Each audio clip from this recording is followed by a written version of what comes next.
अस्सलाम वालेकुम नाज़रीन, हाईटेक न्यूज़ के खबरनामे में आपका खैर मकदम है। मैं हूं नेहा खान। नजर डालते हैं आज की अहम खबरों पर।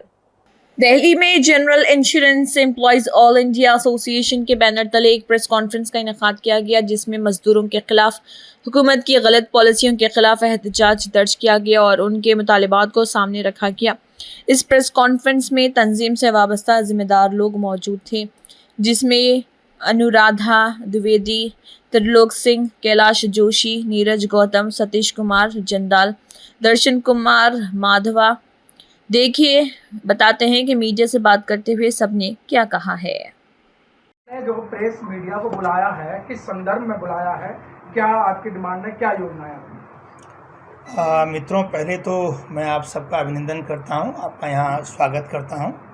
ये जहां हम बैठे हैं, ये general insurance employees all India association का ये ऑल इंडिया हेडक्वार्टर है। और आज जो है जो यहाँ प्रेस वार्ता हो रही है, ये राष्ट्रीय स्तर पे 9 जुलाई को पूरे देश भर के श्रमिक संगठनों द्वारा, जो ऑल इंडिया फेडरेशंस हैं जिसमें bank, railway, ONGC, coal sector, insurance sector, तमाम सेक्टर्स के साथी इसमें शामिल हो रहे हैं। तो इसी हड़ताल में हम लोग भी पूरी मजबूती के साथ इसमें शामिल हो रहे हैं। और हम 2 स्तर पे हमारी मांगें हैं। एक तो राष्ट्रीय स्तर पे जो केंद्र सरकार की जो मजदूर विरोधी नीतियां हैं, जैसे कि आप जानते हैं कि जो श्रम कानून हैं उसको ये सरकार बदलने चाह रही है। जो पुराने श्रम कानून थे वो हमने लंबे संघर्ष से हासिल किए थे, और ये श्रम कानून में हायर एंड फायर की पॉलिसी लाना चाहते हैं। ये श्रम कानूनों में जो है जो 8 घंटे हैं उसको बढ़ा के जो है ये 12 घंटे 14 घंटा करना चाहते हैं। ये श्रम कानूनों में हड़ताल के अधिकार को ख़त्म करना चाहते हैं, और बहुत सारी ऐसी जो कर्मचारी विरोधी नीतियां हैं, इस श्रम कानून के माध्यम से ये कर्मचारियों के ऊपर थोपना चाहती है सरकार। तो इसका हम लोग पुरजोर विरोध करते हैं। दूसरा विषय है साथियों, आप देख रहे हैं कि निजीकरण प्रस्त जो है, ये सरकार पूरे देश के सार्वजनिक उद्योगों को निजी हाथों में सौंपने का लगातार प्रयास कर रही है। और पूरे देश भर में पब्लिक सेक्टर्स का जो एम्प्लॉयज़ है वो लगातार सड़कों पे है। अभी आपने देखा किस तरह से बॉम्बे में और उत्तर प्रदेश में बिजली जैसी जो आवश्यक आम जनमानस से जुड़ी हुई हमारी एक बहुत ही ज़रूरी जो हमारी हम सब की ज़रूरत है, उसको भी जो है निजी हाथों पे सौंपा जा रहा है। इसी तरह से इंश्योरेंस सेक्टर में जो पब्लिक सेक्टर जनरल इंश्योरेंस कंपनियां हैं, जहां हम सरकार से चारों ही कंपनियां, जो हमारे यहाँ जो 4 पब्लिक सेक्टर जनरल इंश्योरेंस कंपनियां हैं, जैसे न्यू इंडिया इंश्योरेंस कंपनी है, नेशनल इंश्योरेंस कंपनी है, यूनाइटेड इंडिया इंश्योरेंस कंपनी है, ओरिएंटल इंश्योरेंस कंपनी है, हमारी मांग है कि इन चारों कंपनियों को एकजुट करके इनका मर्जर हो। और साथ ही साथ जो है एग्रीकल्चर इंश्योरेंस है, जीआईसी री है। तो ये 150 लाख करोड़ रुपए का तकरीबन व्यापार करती हैं ये सब संस्थाएं। तो हम इनको मजबूत करने की मांग कर रहे हैं, लेकिन पूंजीपतियों के दबाव में और वेस्टेड इंटरेस्ट के दबाव में, कॉर्पोरेट्स के दबाव में ये सरकार इनको मर्ज करने की जगह यहाँ 100% फॉरेन डायरेक्ट इन्वेस्टमेंट यहाँ थोपा जा रहा है, जिसका हम पूरे पुरजोर जो है विरोध करते हैं। और इसके साथ साथ साथियों, हमारी इंडस्ट्री में, जैसे कि आप सभी जानते हैं कि इंडियन आर्मी, भारतीय फ़ौज में भी जो सूचनाएं मिल रही हैं, 1,90,000 जो हैं वहाँ रिक्रूटमेंट्स, अभी वहाँ जो पद हैं वो खाली हैं। ऐसी रेलवे में जो है तकरीबन 3 लाख पद खाली हैं। बैंकों में करीब 1.25 लाख पद खाली हैं। तो हमारे यहाँ भी जो है तकरीबन 25 से 30 हज़ार जो पद हैं वो खाली हैं। और हमारे जो कर्मचारी हैं, हमारे जो अधिकारी हैं, हमारा समस्त जो हमारा एम्प्लॉय और ऑफिसर हैं, वो बहुत ही एडवर्स कंडीशन में, भारी दबाव में बेहतर से बेहतर रिजल्ट देने के लिए लगातार प्रयास कर रहे हैं। तो हम लोग जो है रिक्रूटमेंट्स की जो हमारी मांग है, हम लोग इस सरकार से ये मांग करते हैं इस हड़ताल के माध्यम से कि पूरे देश में जो है जो खाली पद हैं, जो भी पब्लिक सेक्टर्स हैं, वहाँ जो है ये भरे जाएं। और देश में जिस तरह से पिछले 10 सालों में गरीबी का जो सूचकांक है वो 17% बढ़ा है, तो वो जो है वो तभी कम होगा जब यहाँ जो अनएम्प्लॉयड यूथ है उसको जो है रोज़गार मिलेगा। तो ये साथियों हमारी जो है नेशनल लेवल पे जो हमारी मांगें हैं वो कुछ मांगें जो है मैंने जैसे आपके सामने रखी हैं, 3 प्रमुख मांगें। इसके अलावा हम लोग जो है कॉन्ट्रेक्चुअलाइजेशन के ख़िलाफ़ हैं और हमारी जो अपने उद्योग से संबंधित हमारी मांगें हैं उस पर सबसे पहले हमारे यहाँ पिछले 37 महीने से हमारा वेतनमान जो है लंबित है। पिछला जो हमारा वेतनमान था वो भी तकरीबन 66 महीने के बाद 66 महीने लंबे संघर्ष के बाद हम हासिल कर पाए थे। साथियों एक दौर था जब राष्ट्रीयकरण हुआ तो हमारी इंडस्ट्री जो है public sector general insurance industry, इसमें हायर देन द हाईएस्ट जो है वेज हमको मिला करता था। मतलब वेजेस जो है यहाँ सबसे ज़्यादा मिला करते थे और हमारी इंडस्ट्री में 100% जो डीए न्यूट्रलाइजेशन है ये 1971 में हो गया था। लेकिन आज जो है जहां हम एक तरफ पीछे फाइनेंशियल सेक्टर में वेज पैरिटी की मांग करते रहे जो नहीं माना गया, और आज हम इंश्योरेंस सेक्टर में वेज पैरिटी की मांग कर रहे हैं जिसमें LIC और पब्लिक सेक्टर जनरल इंश्योरेंस जो कंपनियां हैं, LIC में आप जानते हैं कि वेतनमान पिछले 1 साल पहले घोषित हो गए और बैंकों में घोषित हो गए हैं।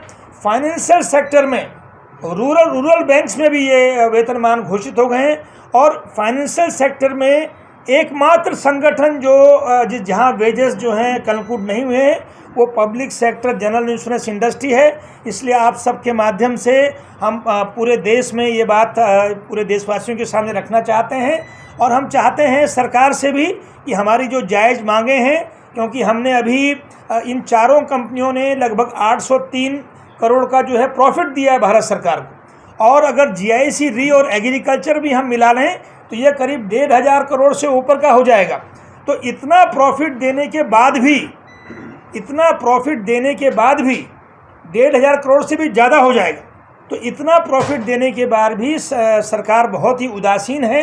तो हमारी आप सब मित्रों के माध्यम से ये मांग है कि सरकार जो है जल्द से जल्दी जो public sector general insurance employees हैं उनके वेतनमानों को LIC के समान जो है जो हम मांग कर रहे हैं parity with insurance sector with life insurance sector, उस मांग को माने। इसी तरह से जो फैमिली पेंशन है यूनिफॉर्म फैमिली पेंशन वो उसको हम 30% की मांग कर रहे हैं। और जो NPS है, जैसे कि आप जानते हैं कि NPS हम लोग एक तरफ तो जो है हम लोग 100% जो है जो हमारी पेंशन स्कीम है हम चाहते हैं कि वो एक मौका जो है पेंशन का एक पुनः जो है जो साथी वंचित रह गए हैं जो नए रिक्रूटी हैं उन्हें मिलना चाहिए, जो हमारे यहाँ 1995 की हमारी पेंशन स्कीम है। और जब तक वो नहीं मिलती है तब तक जो है 14% जो NPS है वो हमारे साथियों को मिलना चाहिए। तो ये 3 हमारी इंडस्ट्रियल डिमांड्स हैं। इसके साथ साथ मैंने आपके सामने रिक्रूटमेंट की मांग रखी है, हमने आपके सामने मर्जर की मांग रखी है और हमने आपके सामने ये पब्लिक सेक्टर जनरल इंश्योरेंस कंपनियां जो कि आप जानते हैं कि आयुष्मान भारत के नाम से जो स्कीम है जो गवर्नमेंट की सबसे एक बहुत ही एक एम्बिशियस स्कीम है, वो हमारे ही इंडस्ट्री के माध्यम से ये लागू होती है। तो इसको हम लोग लागू करते हैं। ऐसे ही फसल बीमा योजना है और तमाम तरह की जो सामाजिक योजनाएं हैं उसे भारत सरकार हमारी इंडस्ट्री के माध्यम से लागू करवाती है। लेकिन जब यहाँ के श्रमिकों का जो जायज़ उनकी मांगे हैं उनको मानने की बात होती है तो सरकार हमारी तारीफ जरूर करती है, हमारी पीठ ठोकते हैं वित्त मंत्री महोदया, लेकिन जब वेतन बढ़ाने की बात होती है, जब हमारी मांगे मानने की बात होती है तो सरकार उदासीन हो जाती है। तो हमारी मांग है साथियों इस प्रेस कॉन्फ्रेंस के माध्यम से कि हम राष्ट्रीय स्तर पे जो पब्लिक सेक्टर्स के ऊपर हमला है, जो तमाम जो एंटी वर्किंग क्लास जो लेबर एक्ट आ रहे हैं उसका हम विरोध करते हैं। और हमारी जो अपनी पब्लिक सेक्टर जनरल इंश्योरेंस कंपनियों की जो मांगे हैं, वेतनमान की मांग है, यूनिफॉर्म फैमिली पेंशन की मांग है, 14% NPS की मांग है, मर्जर ऑफ ऑल PSGICs की मांग है, रिक्रूटमेंट की मांग है, वो भी हम आपके समक्ष रखना चाहते हैं। हाँ जी, नमस्कार मित्रों, मैं दर्शन कुमार वाधवा, मैं सेक्रेटरी जनरल हूँ general insurance employees all India association class 1 का। कल की स्ट्राइक के बारे में ही आप लोगों से चर्चा चल रही है। आप लोगों को पता है कि ये स्ट्राइक खाली इंश्योरेंस सेक्टर की नहीं है, ये मासिस की स्ट्राइक है और सरकार की जो जन विरोधी नीतियों के साथ साथ जो कर्मचारी विरोधी नीतियां हैं जिसमें लेबर कोड से रिलेटेड जो परिवर्तन आ रहे हैं वो मेन है। इसके अलावा जो हमारा मुद्दा काफ़ी समय से जो पेंडिंग चल रहा है सरकार के पास, DFS के पास, वो है हमारा वेज रिवीजन को लेकर। वेज रिवीजन के साथ साथ हम पेंशनर्स को भी सपोर्ट कर रहे हैं, क्योंकि पेंशनर्स को जो फैमिली पेंशन आज की डेट में मिल रही है उनके लिए उस पैसे से एक महीने की दवाई लेना भी मुश्किल है, तो वो बाकी खर्चे कहाँ से निकालेंगे? क्योंकि बाकी जो जितने भी सेक्टर हैं, फाइनेंशियल सेक्टर है या गवर्नमेंट सेक्टर है, उसमें पेंशनर्स को फैमिली पेंशन में 30% पेंशन मिल रही है, लेकिन इंश्योरेंस सेक्टर में अभी भी 15% फैमिली पेंशन मिल रही है, जो बहुत ही छोटा सा अमाउंट है। क्योंकि जितने पुराने लोग हैं जिनको रिटायरमेंट हुए काफ़ी टाइम हो गया है, उनके लिए ज़्यादा मुश्किल है, क्योंकि पेंशन अपडेशन का इंश्योरेंस कंपनी में अभी तक कोई निर्णय नहीं लिया गया है। इसके अलावा जो हमारे नए साथी रिक्रूट हो रहे हैं उनके ऊपर कोई भी पेंशन स्कीम लागू नहीं है। उनके लिए NPS है, न्यू पेंशन स्कीम है, जिसके अंदर जो कंट्रीब्यूशन बाकी सेक्टर्स में है 14% हो गया है, उनका कंट्रीब्यूशन अभी भी 10% चल रहा है। सरकार ने उसको मानने की बात कही है, लेकिन अभी तक कोई उसके लिए नोटिफिकेशन जारी नहीं किया गया है। ये हमारी 3 प्रमुख मांगे हैं, और जो बाकी इंडस्ट्री रिलेटेड इश्यूज़ हैं, लेबर कोड रिलेटेड इशू हैं, उन सब इश्यूज़ को लेकर हम ये स्ट्राइक कर रहे हैं। मैम, आप कुछ कहना चाहेंगे? इससे पहले क्या आप लोगों ने कोई आंदोलन किया है इस प्रकार का? पिछले 32 महीनों से हम लोग लगातार संघर्ष में हैं, और हमने इस 32 महीनों में 1 घंटे की हड़ताल, तकरीबन 50 जो है हमने धरने प्रदर्शन, भूख हड़ताल लगातार हम लोग कर चुके हैं, और आगे भी हम लोग करने जा रहे हैं। मैम, आप कुछ कहना चाहेंगे? मैं ये कहना चाहती हूँ, मेरा नाम अनुराधा द्विवेदी है। मैं general insurance employees officers association में एक ट्रेजरर के पद पर हूँ। साथियों, मैं ये कहना चाहूँगी कि जो कंपनी है, ये हड़ताल हम लोग सिर्फ कर्मचारियों की रक्षा के लिए नहीं कर रहे हैं, ये इसके अलावा हम देश की अर्थव्यवस्था उसको भी मजबूत करने के लिए ये कल 9 तारीख की हड़ताल करने जा रहे हैं। करीब 25 करोड़ लोग इस हड़ताल में लगभग भाग लेंगे। और मैं ये कहना चाहती हूँ कि जो जन कल्याण की नीतियाँ हैं जो सरकार ने लगाई हुई हैं, ये जन कल्याण की नीतियाँ सिर्फ उदारीकरण, वैश्वीकरण की बात को तो कहती हैं, लेकिन जो कॉरपोरेट उत्पादकता बढ़ी है, जो मुनाफा बढ़ा है, वो श्रमिकों को क्यों नहीं मिल रहा? मेरा सवाल यही है कि उन श्रमिकों को भी उसका लाभ मिलना चाहिए। और हम उसी मुद्दे को लेकर, हमारे यहाँ जो सार्वजनिक क्षेत्र में बीमा कंपनियाँ हैं, यहाँ पर वेतनमान अभी तक लंबित है। हम लोगों को GIA ऑफिसर्स एसोसिएशन को हमेशा संघर्ष करके ही ये वेतनमान बढ़कर मिला है, और हम लोग इस पर लगातार लगे हुए हैं। जो प्रदर्शन का जो केंद्र होगा वो कहाँ काम, मतलब कोई स्थल आपने निर्धारित करा होगा? नहीं, कल पूरे देश में हड़ताल है, और हम लोग जो है जहाँ भी श्रमिक, जहाँ भी सेंट्रल ट्रेड यूनियंस और फाइनेंशियल सेक्टर के साथ ही संघर्ष करेंगे, हम भी वहीं एकजुट होकर अपना विरोध प्रदर्शन जारी रखेंगे। सर, पिछले 50 साल की जो इमरजेंसी थी और इस समय वर्तमान साल जो 11वीं साल चल रही है, इसको आप कैसे देखते हैं? देखिए, वो 50 साल पहले एक घोषित इमरजेंसी थी, जैसे कि हम सभी लोग जानते हैं, लेकिन आज के दौर में ये अघोषित इमरजेंसी है।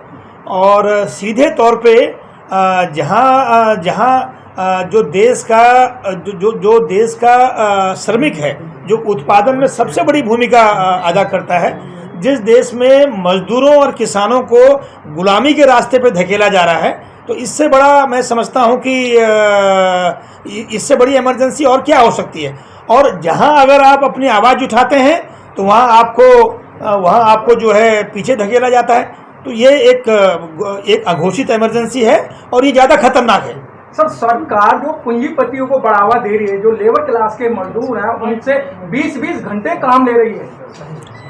इसकी हम भर्त्सना करते हैं। अभी पूरे देश ने देखा, E&Y में एक हमारी महिला साथी, एक नवयुवती जो हैं, बहुत छोटी उम्र में जो है उनको अपनी जान गंवानी पड़ी। और यहाँ तक कि बहुत खेद की बात है कि जो E&Y पूरी दुनिया में वर्किंग क्लास स्टैंडर्ड्स जो हैं उसके क्या होने चाहिए, और उस पर जो है काम करता है, और एक तरह से एक एडवाइजरी भूमिका निभाता है, कंसल्टेंट है, एक नामी ग्रामी कंसल्टेंट। तो उसके यहाँ एक जो चार्टर्ड अकाउंटेंट है, उसकी माताजी ने जो है ये बयान दिया, जो देश में पूरा वायरल हुआ, कि उनकी अंत्येष्टि में भी, उस स्वर्गीय महिला की अंत्येष्टि में भी वहाँ का कॉर्पोरेट नहीं आया, और हमने देखा कि उनकी माताजी ने स्पष्ट कहा कि उनकी जो डेथ हुई है वो 14 घंटे उस हमारी बहन को, उस हमारी साथी को कार्य करना पड़ता था। तो ये साथियों, ये बेसिकली हमारे सामने उदाहरण है और यही हमें आशंका है कि हर सेक्टर में इसी तरह की स्थितियां हैं जिसका हम लोग विरोध कर रहे हैं। आखिरी सवाल लेना चाहेंगे, माइक शिफ्ट कर दीजिए। सरकार यूं तो निजीकरण के फायदे बताती है, लेकिन आप लोगों को क्या लगता है, क्योंकि फायदे बताते हुए तो कई सारे फायदे गिनवाए गए थे सरकार की ओर से।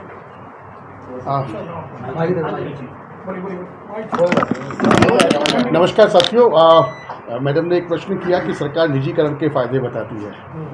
आज इससे बड़ा एग्जाम्पल क्या होगा कि आज हमारा जो श्रमिक वर्ग है, अगर उसके केवल फ़ायदे ही होते, अभी जैसे साथी ने बताया, निजीकरण में काम करने वाली, एक मल्टीनेशनल में काम करने वाली महिला के साथ ही इस प्रकार का व्यवहार उस कंपनी ने किया और उसके पक्ष में सॉरी टू से एक भी सरकारी कोई पक्ष उसके साथ में खड़ा नहीं। बहरहाल आज की जो विषय है, हम लोग, हमारा फोकस, ये जो स्ट्राइक कल की है, ये ऑर्गेनाइज और अनऑर्गेनाइज सेक्टर दोनों के श्रमिकों के लिए पूरे भारतवर्ष में जितनी सेंट्रल ट्रेड यूनियंस हैं वो सब उन लोगों के अधिकारों के लिए जो सरकार 12-12 घंटे काम करने का जो लेबर कोड जिसको चेंज करने की सरकार ने मुहिम चलाई है, उसको नेगेट करने के मकसद से ये सरकार ने सेंट्रल ट्रेड यूनियंस को बाध्य होना पड़ा। और क्योंकि पब्लिक सेक्टर जनरल इंश्योरेंस कंपनियां भी उसी का एक पार्ट है, बीइंग फाइनेंशियल सेक्टर, जहां पर इन्हीं सब चीज़ों का जो नेगेटिव इम्पैक्ट होगा वो हमारे वर्कर्स के ऊपर, हमारे एम्प्लॉयज़, अधिकारी कर्मचारियों के दोनों के ऊपर होगा। इसीलिए हम लोग भी इस स्ट्राइक के अंदर सम्मिलित रहेंगे। और जैसा साथी ने बताया कि इसके अलावा कि हम लोगों की तो 3 प्रमुख मांगे हैं, जहां बैंक्स और LIC का जनरल इलेक्शन से पहले वो सेटल हो चुके हैं। हमारे यहाँ तकरीबन 37वां महीना लग गया है, लेकिन अभी तक हम उससे महरूम हैं, हमें महरूम रखा गया है। सर, पहले सरकार जो भी एक्शन लेती थी वो यूनियन से या ट्रेड यूनियन से मिलकर लिया करती थी, लेकिन आज की सरकार ने ट्रेड यूनियन को धराशायी कर दिया, नहीं पूछ रही है उन्हें। आपका प्रश्न बिल्कुल वाजिब है और यही वजह है कि आज हम ही सभी सेंट्रल ट्रेड यूनियंस को भी और अपने अपने रिस्पेक्टिव ऑर्गेनाइजेशंस के अंदर भी जो ट्रेड यूनियंस हैं उन सबको इस प्रकार की कोशिश करनी पड़ी कि अपनी आवाज़ उठाने के लिए आज हमें स्ट्राइक की कॉल देनी पड़ी। तो आपका ये सवाल बिल्कुल वाजिब है। सर, आखिरी सवाल है कि अगर सरकार आपके बातों को नहीं मानती तो फिर आगे क्या नहीं चाहिए? देखिए, हम श्रमिकों के पास अपने रोष व्यक्त करने का जो एकमात्र अधिकार है वो धरना, प्रदर्शन या स्ट्राइक है। और आपको सुन के हैरानी होगी कि अभी जो लेबर लॉज जिसमें इम्प्लीमेंट होने वाले हैं, इसमें आपके ऊपर से जो स्ट्राइक का जो आपका अधिकार है उससे भी वंचित किया जा रहा है। डेफिनेटली, जैसे साथी का सवाल है कि हम इसके बाद हम क्या करेंगे, of course we will intensify our स्ट्रगुलर प्रोग्राम, और हम लोग ये बात जनमानस तक लेके जाएंगे ताकि सरकार की जो एंटी वर्किंग क्लास जो उनकी पॉलिसीज है उसका पर्दाफाश किया। Friends, so much.